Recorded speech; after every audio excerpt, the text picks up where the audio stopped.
Utopia. Notre firme tire ses origines du mot marketing en grec qui nous a fortement inspiré pour son orthographe.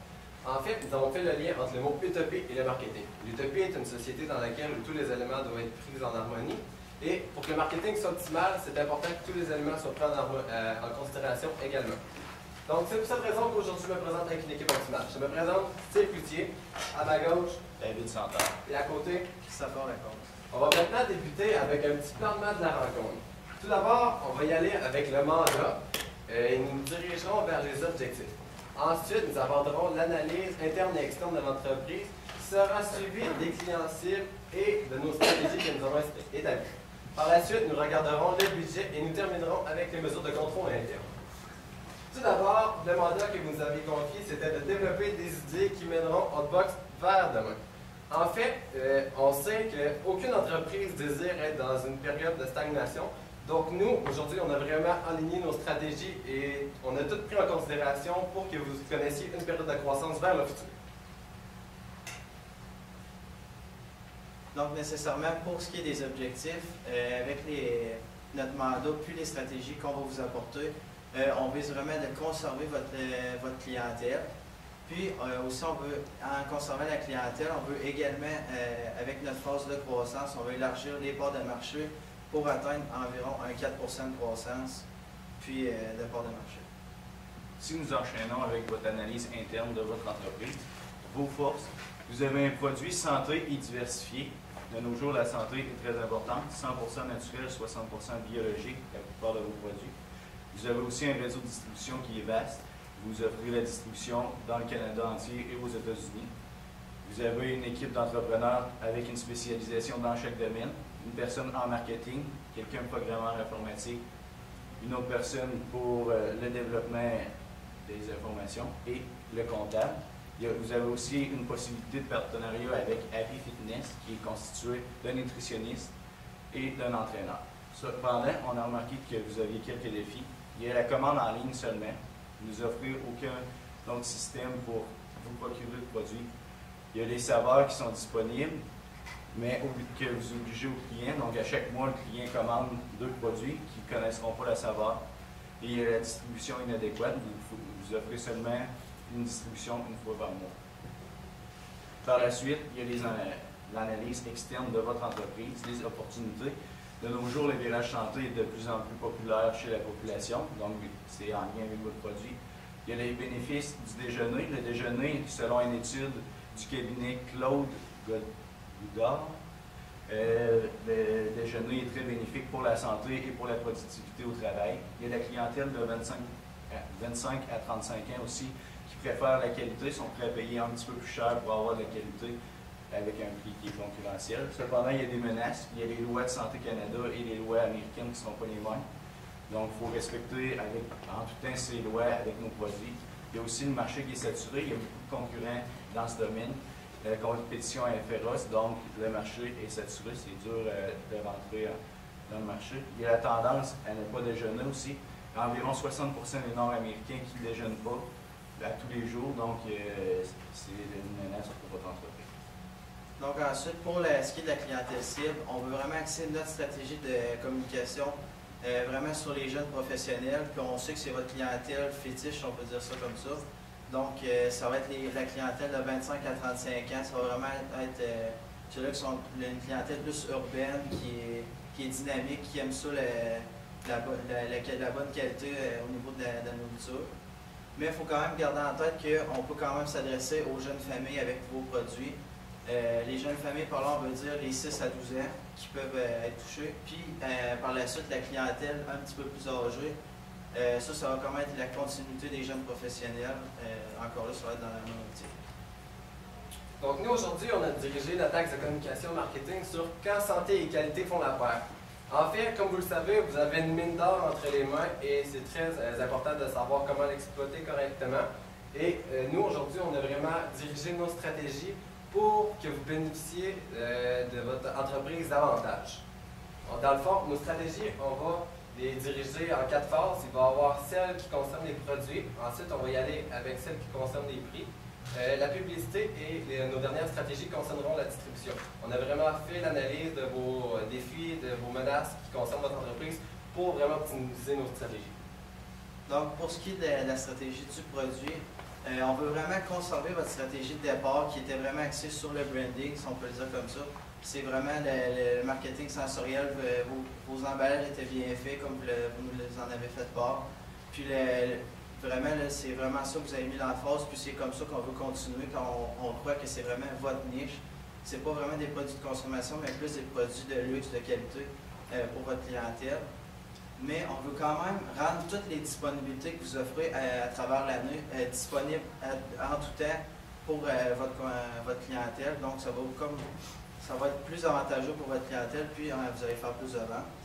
Ensuite, on veut développer des nouvelles recettes parce que, comme mon collègue vous l'a dit précédemment, on veut vraiment rester en croissance, on ne veut pas stagner puis rester tout le temps avec les mêmes recettes. Puis ça, on va le faire avec l'aide de notre nutritionniste, avec le partenariat Happy Fitness qu'on vous a proposé précédemment.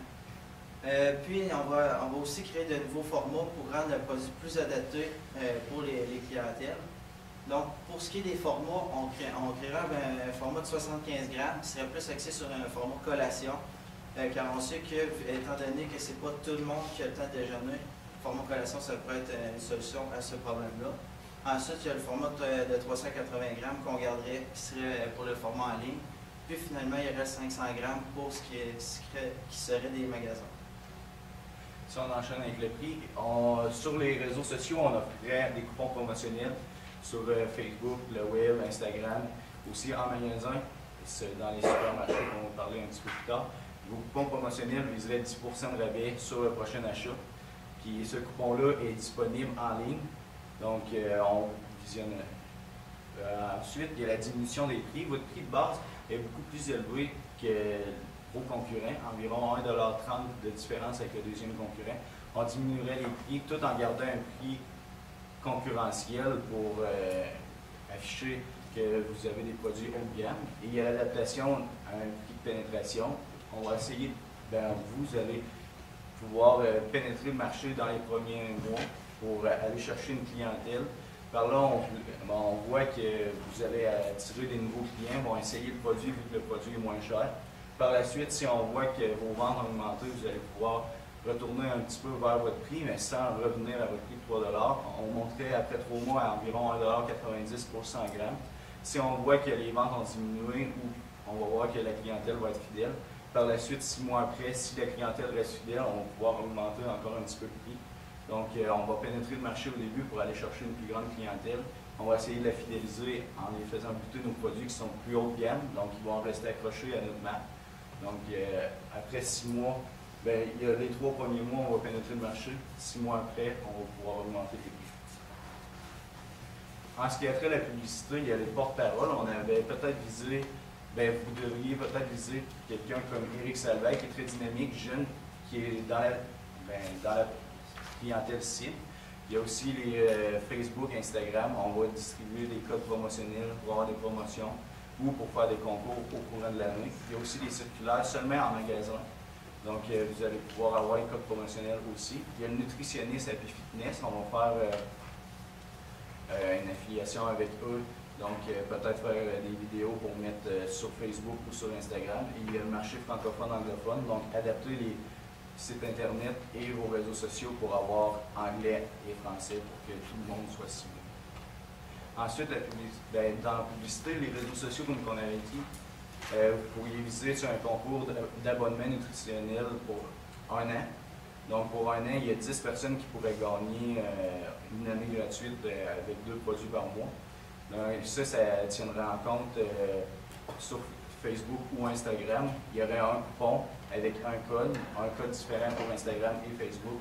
Une entrée pourrait, avec les mentions j'aime et partage aussi, ça apporterait une plus grande visibilité à votre entreprise. Il y a le nutritionniste, les vidéos web qu'on va mettre sur Facebook et Instagram, peut-être pour donner des trucs à vos clients, comment bien se nourrir, pour montrer aussi que vos produits sont nutritifs, de qualité. Donc, la visibilité va être augmentée. Et le porte-parole, comme on disait, Éric Salvaille, vous pourriez peut-être penser à lui parce que c'est une personne qui est très visible au niveau réseaux sociaux. Il y a beaucoup de personnes qui le suivent. Il y a aussi beaucoup de personnes qui regardent ses émissions qui sont à TV. Il passe quand même quelques fois à TV, donc ce serait peut-être une personne optimale pour être le porte-parole de votre entreprise. Donc ça, on poursuit avec l'aspect de la distribution. On veut garder en tête qu'on aimerait ça opter pour un commerce en ligne, car on sait que vous faites la distribution en ligne, mais il n'y a pas vraiment d'aspect pour le commerce en ligne si le consommateur veut un produit spécifique. Donc on aimerait ça offrir la possibilité aux consommateurs de se procurer un produit en particulier qui est aimé, car on sait que vous offrez des produits selon les saisons. Donc, ça va être avantageux pour vous d'offrir tous les produits à vos clients. Ensuite, on aimerait ça pénétrer le marché des spécialisés. Qu'est-ce qu'on va dire par là? C'est vraiment les marchés comme sur le bord du fleuve, les vieux ports, les épiceries biologiques plus spécialisées qui offrent des produits de qualité, qui seraient vraiment axés sur votre produit. Ensuite, il y aurait la distribution bimensuelle, car comme on l'a dit, on aimerait ça offrir une plus grosse gamme de produits, donc la distribution bimensuelle, on croit qu'elle serait plus, adaptée pour cette distribution-là. Bon, si nous continuons avec le budget, vous nous aviez proposé un budget de 50 000 pour réaliser les objectifs. On avait pensé au porte-parole Éric Salvaille, on va donner environ 10 000 à Éric Salvaille pour qu'il ait une plus grande visibilité, il vous apporte sur la visibilité qu'il y a sur ses émissions de TV, ses réseaux sociaux. Par la suite, les coupons rabais, on parlait des coupons sur Facebook, le 10 par exemple, environ 2 000 au courant de l'année qui va être mis en rabais sur vos produits. Les coupons annuels, on nous a fait un calcul rapide de 10 gagnants environ annuellement, 240 par année pour les 12 mois. Donc, il y avait 10 gagnants, ça fait 2 400. Il y a les cadeaux pour faire la publicité des nouveaux formats collations, par exemple. À chaque mois que les personnes achètent, et pendant un mois, on pourrait peut-être donner les collations. Donc, 4 500 en cadeau de distribution à travers vos clients. Il y a aussi l'entrée en supermarché. Ça, c'est comme mon collègue vous l'a dit, Christopher. C'est pour avoir un espace dans le magasin. On achèterait l'espace, puis l'espace dans leur circulaire. Donc, on a arrondi le coût à 15 000 pour rentrer sur les marchés spécialisés du côté biologique. Et il y a la distribution en ligne pour faire les affiliations à Visa, par exemple, PayPal. Aussi, continuer la page, la développer en sorte que les clients puissent acheter en ligne sur une base régulière. On a mis un budget de 10 000 pour vous. Il y a les nouveaux formats, le développement de nouveaux produits, faire les nouveaux emballages, apporter de nouveaux emballages sur les sites internet aussi. On a mis un budget d'environ 5 000 pour faire ça. Et vous avez un surplus de 1 100 au cas où il y a des inconvénients. Donc, on est toujours une petite sortie de secours pour. En ce qui est trait d'échéancier, au début, immédiatement, on avait plutôt visé les nouveaux produits pour immédiatement le porte-parole. Non. Il y a les prix de pénétration, les nutritionnistes. Ça, on n'a pas accordé vraiment de prix parce que l'affiliation avec les nutritionnistes, c'est une affiliation qu'on fait avec. Donc peut-être qu'on va les payer, pas les payer en produits, mais les offrir des produits, les offrir eux aussi une visibilité envers nos clients. Il y a les prix de pénétration, donc en baissant nos prix, on apporte quelques coûts. Cependant, peut-être qu'on va gagner davantage avec la part de marché qu'on va acquérir. Il y a aussi le commerce en ligne qu'on pourrait faire immédiatement, que vous pourriez faire immédiatement pour toucher tout de suite la plus grande clientèle. Il y a les coupons rabais qu'on va espacer sur toute l'année en 3 sections. 500 immédiatement, 500 après 3 mois, 6 mois et 1 an. Par la suite, les coupons annuels pour les abonnements, on en ferait tirer en partie. Donc, il y aurait 800 pour les 3 premiers mois environ, 800 pour les 6 mois et pour l'année. Il y a les cadeaux, c'est divisé de la même façon que les coupons annuels, les coupons rabais. Il y a le porte-parole qu'on pourrait donner la mise de départ 2500, 2500 aussi pour le 6 à l'année, finir le contrat avec un 5 000 pour vu qu'il a fait son travail et tout. L'entrée en supermarché, on va mettre le 10 000 au début pour l'installation, l'achat à l'intérieur du magasin. Mais ensuite, le 2500 pour les autres mois, c'est l'achat en circulaire pour avoir toujours notre place en circulaire bien vue. Il y a le surplus par la fin, vous pourrez adapter aux différentes situations du budget. Donc, pour les mesures de contrôle interne, comme mes collègues en font part au début de la présentation, avec les réseaux sociaux comme Facebook et Instagram, en fait, Facebook, on le sait, on est capable d'avoir une grande visibilité si on veut consulter les statistiques de votre page, par exemple. On peut voir la portée que ça a eu, la clientèle qu'on a atteinte. Et avec ça, à la fin de l'année, on va pouvoir voir notre nombre de partages, notre nombre de mensonges. Et si on a vraiment été capable d'aller chercher la clientèle que nous ciblions dès le départ. Par la suite, les états financiers. Qu'est-ce qu'on entend par état financier? C'est qu'on veut vraiment savoir si notre projet était rentable par rapport les revenus versus les dépenses. Et si nous rentrons dans notre budget, si nous respectons vraiment les montants que nous avons titrés à chaque endroit. Par la suite, les codes promotionnels. Les codes promotionnels, dans le fond, avec Facebook, Instagram, si nous donnons des codes différents, nous allons être en mesure de savoir sur notre site Internet, lorsque notre client applique le rabais de 10%, excusez-moi, nous allons être en mesure de savoir si notre client a pris le rabais sur Facebook, sur Instagram. Donc, on va vraiment être capable de cibler à quel endroit on a optimisé notre publicité. Par la suite, le positionnement de la concurrence. On connaît nos principaux concurrents. Donc, nous, à la fin de l'année, comme vous parliez, vous avez présentement 1000 abonnés sur votre réseau social. Donc, vous voulez atteindre 4000. Et nous, avec le positionnement par rapport à notre concurrence, on veut vraiment être en mesure de savoir si on a été chercher notre objectif à la fin de l'année et si on a été en mesure de faire mieux encore. Donc, si on fait un petit récapitulatif, nous, votre clientèle cible est vraiment la clientèle des jeunes professionnels de 25 à 35 ans, mais sans laisser les autres clientèles de côté. Nous, on a vraiment axé nos stratégies sur eux en allant chercher indirectement les autres, comme en changeant nos formats le format collation, par exemple, le format en ligne et le format en magasin. Ça, c'est vraiment les stratégies que nous voulons pour les produits. Mais avec ça, on va y aller avec, par hasard, on va jouer avec le prix de pénétration du marché que nous, on trouve très intéressant. Si on se situe par rapport à la clientèle, c'est vraiment important qu'on y aille graduellement pour pouvoir aller chercher notre clientèle et la conserver pour la fidéliser et non que se dirige vers nos concurrents par la suite. Avec la publicité, comme par exemple le porte-parole, comme M. Santerre proposé plus tôt, on sait, Éric Salvaire, c'est une vedette qui est très connue. Il y a beaucoup de visibilité sur les réseaux sociaux. Il fait une émission que probablement tout le monde connaît, les recettes pompettes. Ça touche vraiment une clientèle qui est générale. Ça peut être des enfants qui écoutent ça en famille. Donc, si on fait une affiliation avec lui, peu importe la manière de sa rémunération, on pourrait aussi développer un partenariat pour que notre produit soit publicité pendant ses présentations à la télévision ou sur les réseaux sociaux via sa page, que ce soit Instagram ou Facebook. Donc, nous, on croit que vraiment, pour que vous obteniez une solution optimale, vous devriez vous joindre à notre entreprise Autopay.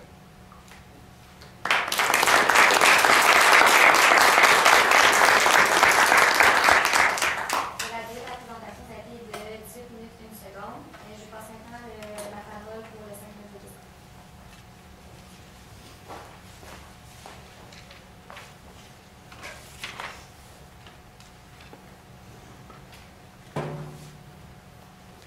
Commençons vos commentaires sur le fait de baisser le prix quand même de plus de 35%.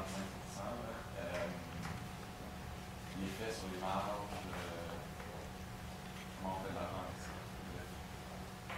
Ben, dans le fond, c'est sûr que oui, on considère qu'on va baisser beaucoup les prix, sauf que si, nous autres, on n'a pas en considération vraiment la concurrence, que si on était à 3,13 $, on voulait vraiment le baisser pour se rapprocher de la concurrence. Puis au début, c'est vraiment le prix de pénétration. C'est sûr que ça paraît bas, sauf qu'on va essayer d'aller chercher plus de parts de marché, puis après ça, on va leur augmenter pour rester concurrentiel, puis justement pour avoir les parts de marché, la marge pour qu'elle soit encore correcte. Puis augmenter les prix comme ça, est-ce qu'il y aurait une certaine diminution de la perception de la qualité ou un danger de perdre cette clientèle-là qui finalement achète parce que c'est peu cher quand les prix augmentent? Ben justement, on s'est fié avec la concurrence. Le concurrent qui était plus haut, il était à 1,80 $, si je ne me trompe pas. Puis en mettant notre prix de pénétration à 1,80 $, on était égal avec lui. Puis après ça, on l'augmentait. Donc on restait quand même en haut de la concurrence. Fait qu'on croit qu'avec ça, on pourrait quand même garder la qualité perçue de votre produit qui est excellent. J'ai une question par rapport au développement des produits. Donc, vous suggérez le lancement de 2 nouveaux formats, donc de 500 grammes distribués en magasin et le 75 grammes en format collation. formulation, pourquoi en format 75 grammes, et on le distribue où, ce petit format. Dans le fond, nous, le format collation, on y a pensé. Par exemple, si on prend l'exemple des adolescents qui quittent souvent tôt ou qui sont, si je prends mon exemple personnel, on est souvent pressé le matin quand on part à l'école et on sait qu'on n'a pas nécessairement le temps de déjeuner. Le format collation, nous, les avantages qu'on voyait, c'est vraiment que le format collation, tu peux l'apporter avec toi à l'école. Si tu prends l'autobus, tu peux vraiment te manger dans l'autobus. C'est pas un format qui est trop surchargeant, c'est pas vraiment un format qui est pas suffisant. Dans le fond, tu peux le manger à l'autobus. Si tu veux le manger en collation entre tes pauses, tu peux le manger en collation. C'est vraiment un format qu'on croit qui serait de bonne quantité. Et on le distribue à quel endroit? Nous, on le rendrait disponible sur le site Internet également et dans nos espaces réservés dans les magasins dont on ferait l'acquisition.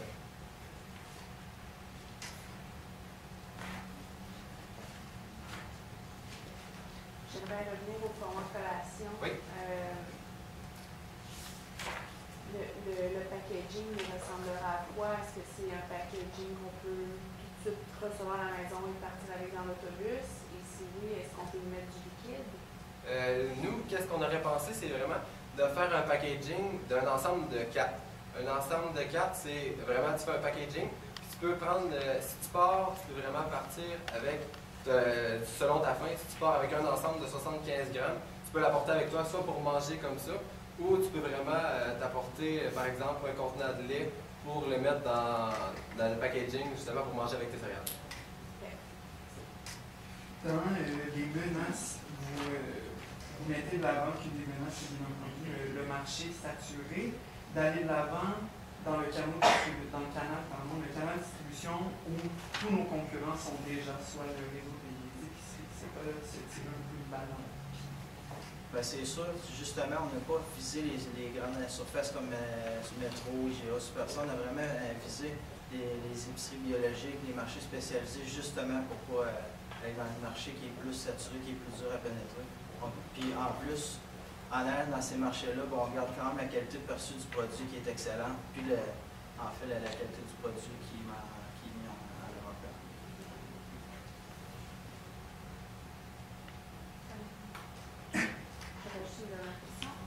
Dans votre publicité, vous mentionnez aussi les circulaires. Donc, vous parlez des circulaires des supermarchés bio. Ben, nous parlons des circulaires des supermarchés que nous allons faire l'acquisition, comme par exemple les supermarchés spécialisés biologiques. Nous voulons prendre une partie payer pour avoir une partie du circulaire qui affiche nos produits, nos spéciaux, ou par exemple mettre un coupon promotionnel de 10% aussi dans le circulaire pour avoir une plus grande visibilité, pas juste sur Internet, mais pour que vous ayez une visibilité aussi dans les supermarchés que les personnes peuvent fréquenter à l'extérieur des réseaux sociaux. La stratégie de coupon, est-ce que vous l'envisagez une fois le prix diminué ou pour contrebalancer l'augmentation du prix? La stratégie promotionnelle de coupon? Oui, en fait, nous, pour la stratégie promotionnelle, on irait vraiment à la mi-année, dans le fond. Nous, on verrait si on était capable d'aller chercher notre clientèle de base qu'on voulait. Merci. Est-ce que je peux Merci. continuer?